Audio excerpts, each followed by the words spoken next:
이 시간 유일한 복음이란 제목으로 말씀을 전하겠습니다.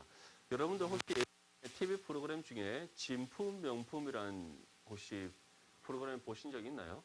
진품 명품. 진품 명품이란 프로그램은 제 시청자들이 집에 가지고 있던 그런 물건을 가지고 오면 제 감정사들이 진품인지 가품인지 확인하는 겁니다. 그래서 이것이 만약에 진품이라면 가격은 얼마인지, 품이면 또 가격이 얼마나 측정되는지, 또는 가품일 경우에는 가품으로서 값어치가 어떻게 되는지. 사람들이 있었는데 제가 어릴 때 그 프로그램 보면서 느꼈던 것이 무엇이냐면 일반 사람의 눈으로는 무엇이 진품이고 무엇이 가품인지, 무엇이 명품이고 무엇이 명품이 아닌지 분별하기가 어렵다는 거예요. 참 여러분들에게 만약에 유명한 브랜드의 가방, 백 뭐 이런 걸 가지고 왔다고 봅시다. 한국이 짝퉁 만드는 거 정말 세계에서 둘째가라면 서러운 그런 나라잖아요. 그것이 진품인지 가품인지 상표 안에 붙어있는 모든 것들이 다 똑같은데 실제적으로 우리 눈으로는 잘 분별하기 어렵습니다. 그렇죠? 그래서 보통 사람들은 다 진품이라고 믿을 수 있어요. 매장에서 본인이 직접 사지 않고서는 분별하기 어렵습니다. 그런데 감정사가 보면 어떻게 돼요? 한 번에 딱 분별하죠. 왜 그럴 수 있습니까? 감정사에게는 이것이 진짜인지 가짜인지 진품인지 명품인지 아니면 가품인지를 분별할 수 있는 분명한 기준이 있고 또 그것을 분별할 만한 안목이 있기 때문입니다. 이 두 가지 모두가 갖추어져 있기에 진짜와 가짜를 분별할 수 있는 거예요. 그런데 이것이 우리가 살아가는 일반 세상에서뿐만 아니라 신앙의 삶에서도 동일하게 우리에게 필요하다는 겁니다. 복음은 오직 유일한 하나의 복음밖에 없습니다.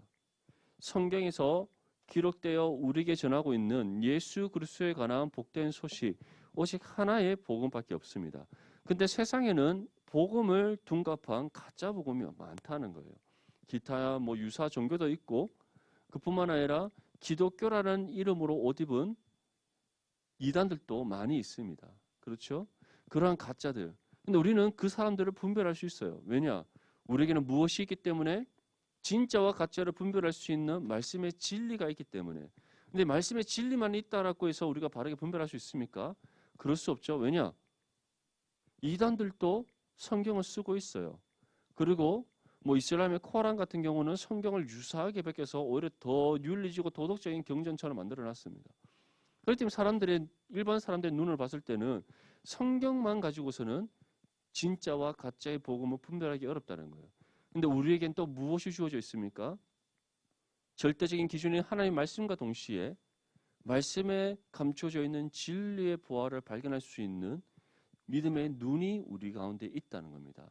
그래서 믿음이 없이는 어느 누구도 말씀 속에 감추어져 있는 보화를 발견할 수 없다는 것. 믿음이 없이는 누구도 말씀의 진리를 바르게 분별할 수 없다는 것.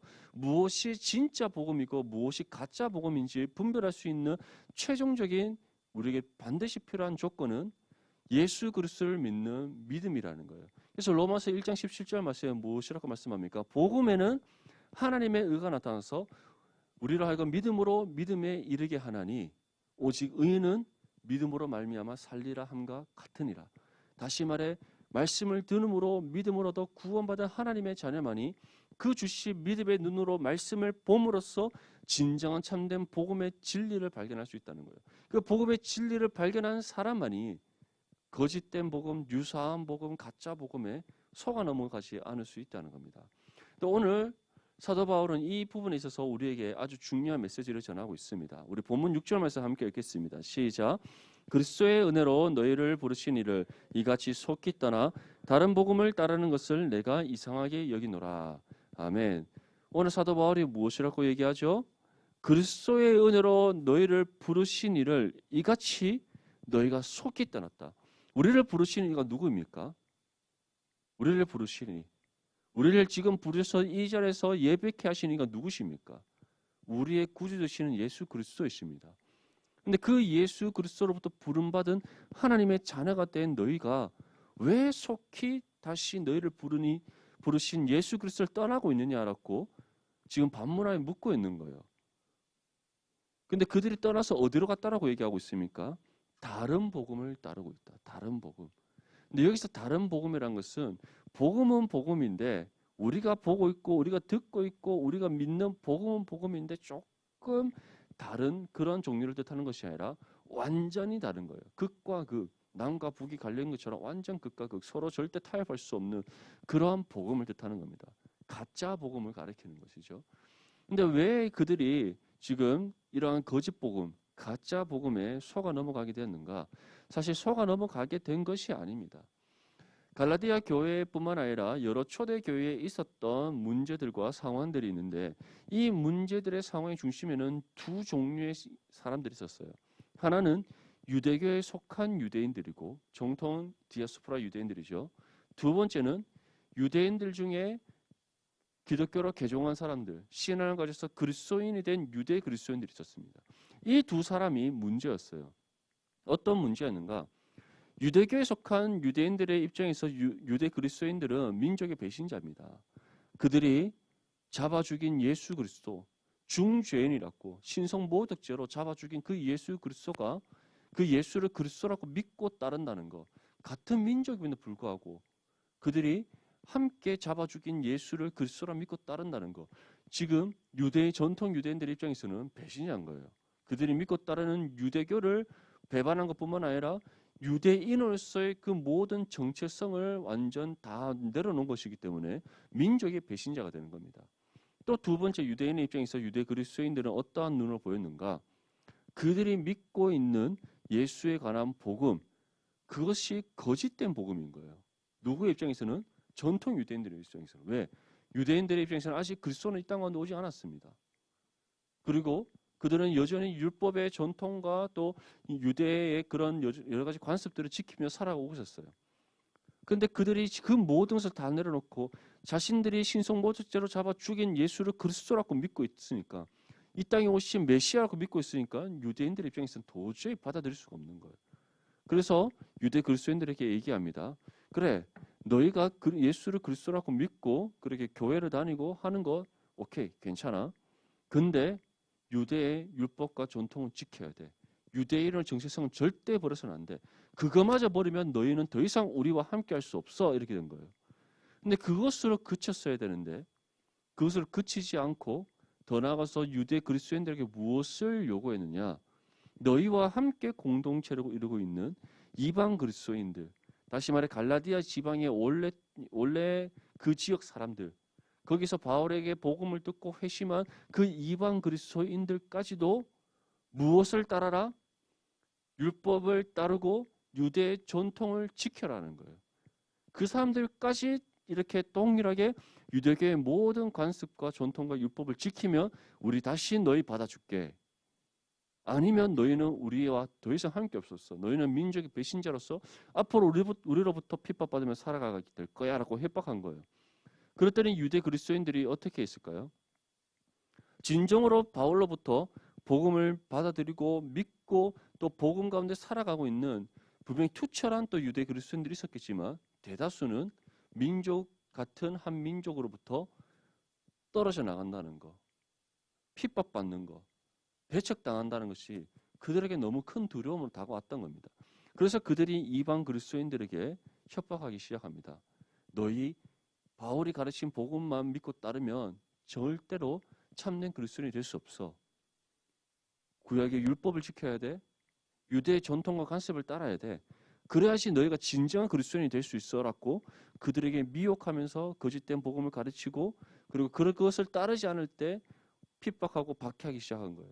그래서 갈라디아 교회 안에 이방 그리스도인의 무리와 유대 그리스도인들의 무리로 갈라져서 서로 다투기 시작하고 분쟁이 일어나게 된 겁니다.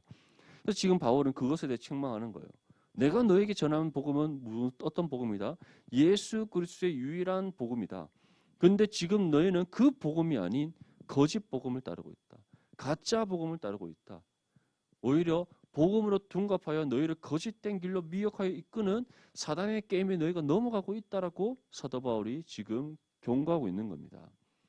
사랑하는 우리 디모데 지체들, 혹시 여러분들에게는 이러한 거짓된 복음은 없습니까? 여러분들의 상황과 입장과 여러 가지 형편을 타협하는 그런 거짓된 복음은 혹시 없습니까? 사도 바울은 거짓된 복음의 범주가 어디까지인가라고 했을 때 복음과 타협되는 모든 것이라고 우리에게 지금 전하고 있는 거예요. 성경이 우리에게 전하는 말씀과 위배되는 것, 완전히 다른 것이 아니라 그 말씀이 조금이라도 타협되어지는 부분들이 있다면 그 부분이 거짓된 복음이다라고 우리에게 말씀하고 있는 겁니다. 제가 이 말씀을 준비하면서 제 스스로에게 한번 돌아봤습니다. 나에게는 거짓 복음은 없는가? 없을 리가 없겠죠. 없을 리가 없겠죠. 다 말할 수는 없지만 저에게도 타협되어지는 부분들, 분명히 이것이 하나님의 말씀을 내가 스스로 타협하고 이 정도는 괜찮겠지라고 생각되어지는 부분들이 너무 많다라는 거예요. 저 또한 그렇다는 거예요. 왜냐? 저 또한 연약한 사람이기 때문에 그런 부분이 있는 겁니다. 우리 태규 형제 오늘 아주 멋지게 은혜스럽게 찬양 인도했지만 태규 형제라고 다 이런 멋진 모습만 있을 거예요. 아니라는 거예요. 안에 타협되어지는 부분들이 있다는 겁니다. 그렇죠? 다 있습니다. 우리 뒤에 우리 또 인턴 이기웅 전사님 이 한국까지 와서 또 맞죠 사역하시고 공부하시고 하시잖아요. 얼마나 그 선교에 대한 정신과 투철함이 막 있겠어요. 하지만 저는 사람에게도 있을 수 있다는 겁니다. 타협되어지는 부분들이 사람은 누구나 있을 수 있습니다. 하지만 그것을 인지하지 못하고 깨닫지 못하고 오히려 그것이 점점 더 커져간다면 그래서 어느 순간 하나님의 말씀이 우리의 생각과 마음을 지배하는 것이 아니라 내가 타협시킨 거짓된 복음이 나의 생각과 마음을 지배하게 될 때 오늘 사도 바울이 우리에게 전한 것처럼 우리를 부르신 하나님을 떠나서 내가 생각한 인생의 진로의 길을 따라 내가 정한 인생의 목표를 향해 달려가는 어리석은 삶을 살아갈 수가 있다는 겁니다. 우리 디모데 지체들 2022년 우리가 새롭게 시작하면서 한번 우리의 삶을 돌아볼 수 있기를 바랍니다. 우리가 타협하고 있는 부분들, 하나님의 말씀, 우리에게 주어진 유일한 복음을 혹시 나의 형편에 맞춰서, 나의 상황에 맞춰서, 나의 편의에 맞춰서 타협하고 있는 부분들은 있지 않는지 한번 돌아보고 그러한 부분들이 있다면 오늘 이 시간 주님 앞에 내려놓을 수 있기를 바랍니다. 때로는 이 말씀이 우리를 너무 힘들게 할 때도 있을 수 있습니다. 꼭 이렇게까지 정말 투철하게 살아야 되나라는 생각이 들 때도 있습니다. 갑갑해 할 수도 있어요. 저는 모태신앙이고 아버지는 고신교단의 장로님이고 어머니는 고신교단의 권사님이고 우리 친가 외가는 다 고신교단이고 그놈의 고신 고신 없죠?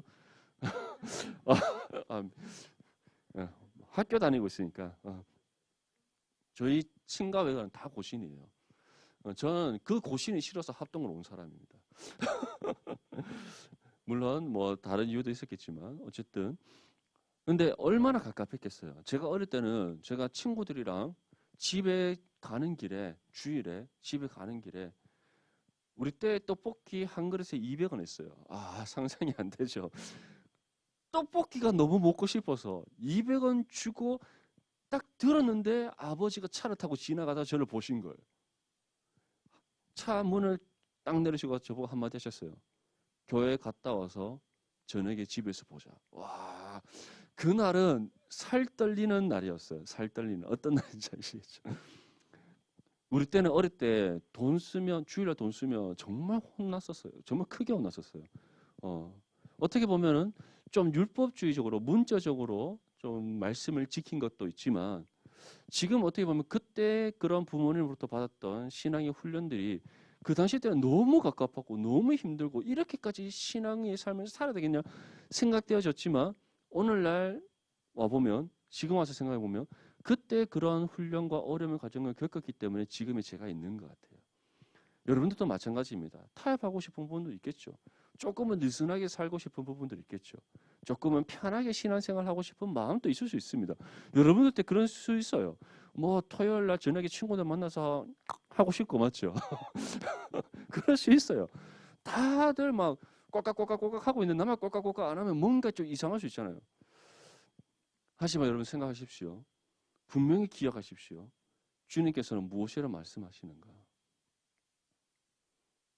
우리에게 할 수만 있다면 그 어떠한 부분에서도 세상의 유혹을 용납하지 말 것을 우리에게 요청하고 있습니다. 어떠한 부분에서도 내 상황에 맞춰서 복음을 타협시키는 것이 아니라 나의 편의에 따라 복음을 합리화시키는 것이 아니라 말씀이 우리에게 명령하는 그대로 지켜나가는 삶을 살아가길 원하신다는 거예요. 그것이 거짓 복음, 다른 복음을 따르는 것이 아니라 우리에게 주어진 유일한 복음을 따르는 믿음의 삶임을 우리에게 분명히 전하고 있습니다. 우리 본문 7절 말씀 함께 읽겠습니다. 시작. 다른 복음은 없나니 다만 어떤 사람들이 너희를 교란하여 그리스도의 복음을 변하게 하려 함이라. 아멘. 사도 바울은 우리에게 분명히 말씀하죠. 다른 복음은 있다 없다. 없다라는 거 절대 없습니다. 오직 유일한 예수 그리스도의 복음만이 우리에게 주어진 유일한 진리의 복음입니다. 다른 복음은 없습니다. 그런데 우리 주변에 어떤 사람들이 있다라는 거예요. 우리를 교란하여서 그리스도의 복음을 변하게 만드는 사람들이 있다라는 겁니다. 실제적으로 저는 고등학교 때 이제 대학을 진학하기 전에 이런 생각을 했습니다. 선배들이 꼭 이렇게 얘기해요. 대학 가면은 선배들 중에서 술 마시라고 권하는데 안 마신다고 막 버티면 그 선배가 꼭 이렇게 얘기한다는 겁니다. 나도 교회 다녀. 나도 우리 아버지 목사야. 우리 아버지 장로야. 우리 아버지 집사야. 이렇게 얘기를 한다는 거예요. 저는 그때 생각했었어요. 아무리 그러할지라도 뭐 그런 게 그게 크게 어렵겠어? 안 먹으면 되지. 물론 저는 먹지 않았습니다. 성격이 워낙 이상해서 한번 권했다가 그 선배가 한번 곤욕을 치른 적이 있어서 2번 안 권하더라고요. 얼마나 감사한지. 그런데 대부분의 친구들은 넘어가요. 그 말에. 참 신기하더라고요. 왜냐? 타협점을 주잖아요. 타협점.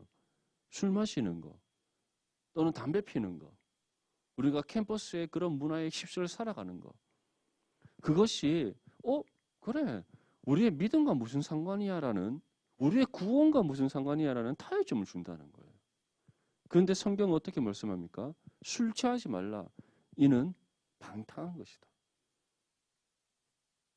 그것은 단순히 먹고 마시는 술을 뜻하는 것이 아니라 세상이 우리에게 권하는 모든 그 유혹하는 부분들, 세상이 우리에게 향한 그 모든 세상의 타락한 문화들, 어떠한 부분에서도 타협하지 말라는 거예요. 그것이 한번 우리에게 들어오고 그것이 한번 우리의 생각과 마음을 휩쓰기 시작하면 벗어날 수가 없다는 겁니다. 그런데 중요한 것은 그러한 부분들에 우리를 타협하게 만들고 우리의 편인을 따라 합리화시키게 만드는 그 유혹이 누구로부터 주어진다고 말씀하고 있습니까? 세상 사람들, 우리와 관계없는 사람들, 물론 그 사람들도 있겠지만 더 가까이는 우리와 함께 신앙의 모습을 띠고 살아가고 있는 우리 주변의 그리스도인들이라는 거예요. 그래서 사도 바울이 다른 복음은 없나니 다만 어떤 사람들, 너희와 함께 공동체라고 이루고 있는 그 어떤 몇몇 사람들이 너희로 하여금 복음을 변하게 하려고 유혹한다라는 겁니다. 이것을 우리가 분명히 인지해야 됩니다. 우리의 적은 멀리 있지 않습니다. 가까이 있습니다. 우리가 산상수훈 말씀을 통해서 살펴봤듯이 양의 옷을 입은 1인은 우리 바깥에 있지 않습니다. 우리 안에 내부의 침투에 들어와 있다는 거예요. 그것은 제가 될 수도 있고 여러분들이 될 수 있습니다. 만약에 제가 말씀을 전하는 목회자임에도 불구하고 앞에서 말씀을 전하는 것과 달리 뒤에서의 삶이 완전 말씀과 반대되는 삶을 살아간다면 저 또한 양의 옷을 입은 1위가 될 수 있는 겁니다. 이곳에는 누구나 그렇게 될 수 있는 거예요. 그렇기 때문에 우리는 다른 누군가에 대해서 이 기준과 잣대를 들이대는 것이 아니라 우리 자신에게 그 기준을 제시할 수 있어야 됩니다. 나는 지금 어떻게 하나님 앞에 살아가고 있는지, 유일한 복음의 진리를 붙잡고 이 복음의 진리 가운데 살아가기 위해 정말 힘써 수고하고 노력하고 있는지, 아니면 내 자신부터가 벌써 이 복음을 변화시키고 있는지, 스스로 타협하고 스스로 합리화시키는 그러한 다른 복음을 스스로 만들어가는 삶을 살아가고 있지는 않는지 우리는 돌아볼 수 있어야 됩니다. 그래서 언제나 우리는 하나님 앞에 말씀을 거울로 비춰 우리의 삶을 돌아볼 때 우리의 진실된 모습이 발견할 수 있게 되고, 또 그 진실된 모습을 발견하면 할수록 우리는 다시 우리의 삶을 하나님 앞에 내어놓고 회개하고 또 하나님의 능력을 구하고 또 하나님의 도우심의 힘을 받아서 우리가 유일한 복음의 진리에 합당한 믿음의 삶으로 나아갈 수 있는 겁니다. 사랑하는 우리 모든 디모데 지체들, 오늘 이 말씀을 기억하여서 우리에게 그 어떤 다른 복음은 없다는 것. 만약에 여러분들에게 복음을 변하게 만들기 위해 유혹하는 사람들이 있다면 단호하게 그 사람들을 물리칠 수 있기를 바랍니다. 또는 우리 스스로가 스스로 복음을 바꾸어가고 합리화시키고 또는 우리의 편의를 따라서 우리의 상황에 맞춰서 복음을 변화시키는 그런 죄를 범하고 있다면 하나님 앞에 그 모든 것을 내어놓고 회개할 수 있기를 바랍니다. 하나님께서는 회개한 우리의 심령 가운데 다시 위로하심과 긍휼하심과 회복하심의 은혜를 베풀어 주시고 새 힘을 얻어 하나님 앞에 유일한 복음을 붙잡고 살아가는 믿음의 삶이 되게 하실 줄 믿습니다. 우리 본문 8절과 9절 말씀 함께 읽겠습니다. 시작. 그러나 우리나 혹은 하늘로부터 온 천사라도 전한 복음 외에 다른 복음을 전하면 저주를 받을지어다. 우리가 전에 말하였거니와 내가 지금 다시 말하노니 만일 누구든지 너희가 받은 것 외에 다른 복음을 전하면 저주를 받을지어다. 아멘. 여기서 중요한 것은 다른 복음을 전하면 어떻게 된다? 저주를 받을지어다. 왜 사도 바울이 우리만 다른 복음의 위협을 받는 것이 아니라 우리 자신 또한 다른 복음을 전할 수 있는 존재가 될 수 있다는 것을 말씀하겠습니까? 어느 누구 할 것 없이 모든 사람이 연약하기 때문입니다. 모든 사람이 부족하기 때문이에요. 모든 사람이 육신의 부패함을 입고 있기 때문입니다. 우리 그리스도인들이 하나님 앞에 구원받아 하나님의 자녀가 되었지만 하나님의 형상을 회복받았지만 우리의 영혼은 하나님의 형상으로 온전히 회복받아서 새로운 존재가 되었다면 여전히 우리 육신은 썩고 부패할 연약함과 부족함이 있기 때문에 우리가 누구든지 다른 복음을 전하고 다른 복음으로 다른 사람을 변질되게 만드는 죄를 범할 수가 있기에 이 말씀을 하고 있는 거예요. 참 안타까운 것은 때로는 우리가 다른 복음을 스스로 만들고 따르고 있음에도 불구하고 그것을 인지하지 못할 때가 있다는 겁니다. 사실 그렇습니다. 복음을 바꾸어가면서 나의 편의에 맞추고 또는 내 상황에 맞춰서 타협하고 합리화시키며 살아갈 때 그것이 너무나도 편해져요. 너무나 편해질 뿐만 아니라 그 삶이 자신에게 너무 큰 유익을 준다, 기쁨을 준다, 즐거움을 준다라고 착각할 수가 있습니다. 교회에서는 경건하게 눈을 감고 두 손을 들고 찬양을 드리고 예배를 드리지만 이 순간 딱 나가는 순간 친구들과 3, 4, 5여 모여서 세상의 그런 즐거운 문화를 마음껏 누리며 살아간다면 그것은 하나님 앞에 합당한 그리스도인의 삶이 아닙니다. 그런데 그러한 삶을 살아가는 개인의 입장에서는 어때요? 교회 신앙은 신앙대로, 세상에서는 삶대로 완전히 분리되는 이 삶이 어떻게 보면 이 땅에 살아가는 우리 청년들 또는 우리 그리스도인들에게는 너무나도 편하고 안락한 삶이라고 생각될 수가 있다는 겁니다. 만약에 우리가 이곳에서 예배드리는 그 모습 그대로 세상 가운데 살아간다고 생각해 보십시오. 여러분들 주변의 친구들이 와, 너 정말 진짜 그리스도인답게 살아간다라고 말하겠어요? 아니면 뭐라고 얘기하겠어요? 완전 기독교라는 종교에 흠뻑 빠져서 세상과 분리되어 살아간다라고 욕을 하겠어요? 분명히 전자가 아니라 후자겠죠. 왜냐? 그들의 눈에는 우리가 지나친 열심을 보이고 또는 우리가 정말 신앙을 붙잡고 말씀의 진리대로 살아갈 때 무엇이 드러난다고 말씀하셨습니까? 그들의 죄가 드러난다라고 분명히 말씀하셨기 때문이에요. 그렇기 때문에 그들의 입장에서는 우리가 꼴사납게 보이는 겁니다. 보기 좋지 않게 보이는 거예요. 믿게 보이는 거예요. 하지만 성경은 그것이 옳은 것이라 얘기합니다. 근데 반대로 예배 열심히 드리고 신앙생활 열심히 하는데 여기서 딱 나가는 순간 아무나 상관없는 삶이 되어버린다면 세상에서 여러분들 구별됨을 나타내겠습니까? 아니죠. 오히려 그들과 희석되어서 세상의 문화에 휩쓸려 살아가는 삶이 된다는 겁니다. 그런 삶을 살아갈 때 세상 사람들 여러분들 질타하지 않습니다. 오히려 그것이 옳다라고 말하고 그것이 정말 제대로 지혜롭게 살아가는 삶이라고 유혹을 할 겁니다. 하지만 이미 여러분들이 그런 말을 듣고 있다면 돌아서야 됩니다. 철저하게 돌아서야 됩니다. 그것은 이미 세상 문화에 너무 깊이 빠져든 삶이기 때문에 할 수만 있다면 하나님 앞에 자신을 저 죽기까지 자복하여 회개하는 심령으로 돌아서야 됩니다. 그것만이 여러분들의 유일한 복음의 진리기로 나올 수 있는 방법이기 때문이에요. 더 중요한 것은 우리가 그러한 삶이 되지 않도록 날마다 깨어서 말씀을 붙잡고 기도하고 하나님의 능력과 도움을 구해야 되는 겁니다. 세상이 아무리 우리를 거센 풍파로 몰아친다 할지라도 하나님의 도움의 손길이 우리를 탁 붙잡고 있으면 휩쓸리지 않습니다.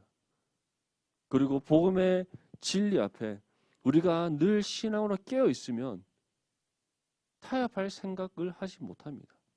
물론 하고 싶은 마음이 들 수 있지만 그것이 죄임을 알기 때문에 타협하지 않는 거예요.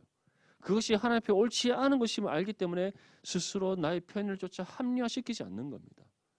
더 부단히 그러한 죄악된 생각과 마음이 떠나갈 수 있도록 하나님 앞에 타협하지 아니하고 합리화시키지 아니하고 말씀의 진리 가운데 굳게 서서 주께서 가라 명하신 그 신앙의 길을 따라 온전히 나아갈 수 있도록 하나님 앞에 기도하는 삶이 되어 간다는 겁니다. 이곳에 모인 우리 모든 디모데 지체들 분명히 기억하십시오. 우리가 하나님으로부터 받은 유일한 복음인 예수 그리스도의 복음 외에 우리가 다른 복음을 전하거나 또는 스스로 다른 복음을 만들어가는 죄를 범한다면 하나님의 심판이 반드시 임한다는 것. 오늘 사도 바울은 무엇이라고 얘기합니까? 다른 복음을 전하며 저주를 받을지어다. 하나님의 심판이 반드시 임합니다. 그 심판은 두 가지 종류가 있습니다. 하나는 우리를 징계하기 위한 심판이 있다면 또 다른 하나는 우리에게 최종적으로 내려지는 결정의 심판이 될 수도 있다는 겁니다. 그렇기 때문에 우리는 그 사실을 기억하고 두렵고 떨리는 마음으로 늘 말씀을 우리의 삶의 거울로 삼아서 우리 삶의 모습을 비춰보고 만약에 우리가 다른 복음을 만들어가는 부분들이 있었다면 스스로 말씀을 타협하고 합리화시키며 내 편의를 쫓아 살아가고 있었던 모습들이 있다면 하나님 앞에 내어놓고 회개할 수 있기를 바랍니다. 그리고 오직 유일한 복음의 진리만을 붙잡고 살아가는 믿음의 삶이 될 수 있도록 하나님 앞에 기도하는 또 하나님의 능력과 도움을 구하는 저와 여러분들이 될 수 있기를 축복합니다. 신명기 4장 2절 말씀에 다음과 같이 전합니다. 내가 너희에게 명령하는 말을 너희는 가감하지 말고 내가 너희에게 내리는 너희 하나님 여호와의 명령을 지키라. 말씀을 가감하거나 더하거나 빼거나 바꾸거나 이 모든 것들이 하나님 앞에 분명한 죄입니다. 하나님께서 용납하시지 않는 죄입니다. 하나님께서는 어떻게 우리가 하기를 원한다고 말씀합니까? 여호와 하나님 여호와의 명령, 너희에게 내리는 너희 하나님의 여호와의 명령, 말씀의 명령을 그 어떤 더함과 뺨이 없이 온전히 지켜라.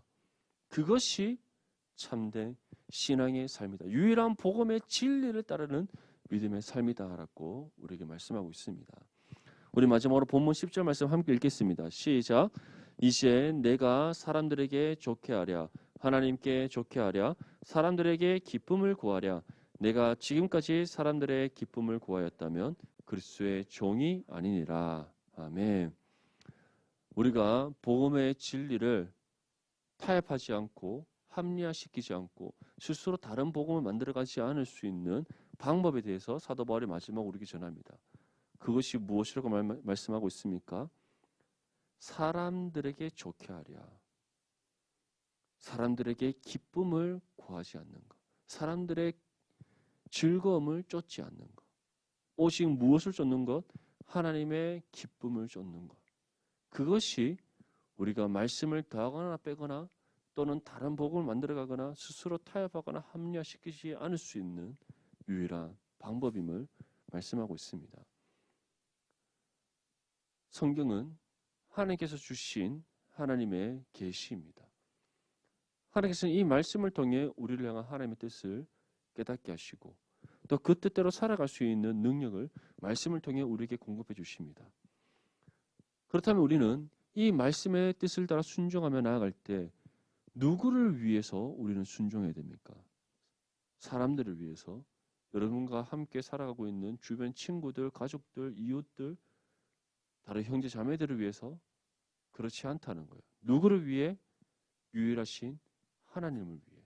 하나님의 기쁨과 영광을 위해 우리는 말씀을 붙잡고 말씀대로 살아가고자 수고하고 헌신해야 된다는 겁니다. 근데 만약에 사람들을 좋게 하기 위해, 사람들의 기쁨을 위해 우리가 말씀을 타협하기 시작하고 말씀을 합리화시키기 시작하면 그것이 무엇이 된다? 다른 복음이 된다. 즉 거짓 복음이 되어 버린다는 겁니다. 거짓 복음을 따라 살아가는 그 삶은 곧 하나님 앞에 거짓된 삶이 될 수밖에 없다는 것. 이 사실을 분명히 기억하십시오. 우리는 이미 유일한 복음을 받은 사람들이고 또 이 복음을 주신 하나님의 기쁨과 영광을 위해 살아가야 될 사람들입니다. 혹시 지금 복음을 타협한 부분들, 합리화시킨 부분들, 또는 주변의 여러분들과 함께 지내는 다른 사람들을 위해 이 복음을 변질시킨 부분들이 있다면 이 시간 주님 앞에 온전히 내어놓고 회개할 수 있기를 바랍니다. 그리고 결단할 수 있기를 바랍니다. 우리에게 복음을 주신 하나님의 기쁨과 영광을 위해 유일한 복음의 진리를 붙잡고 살아가겠습니다.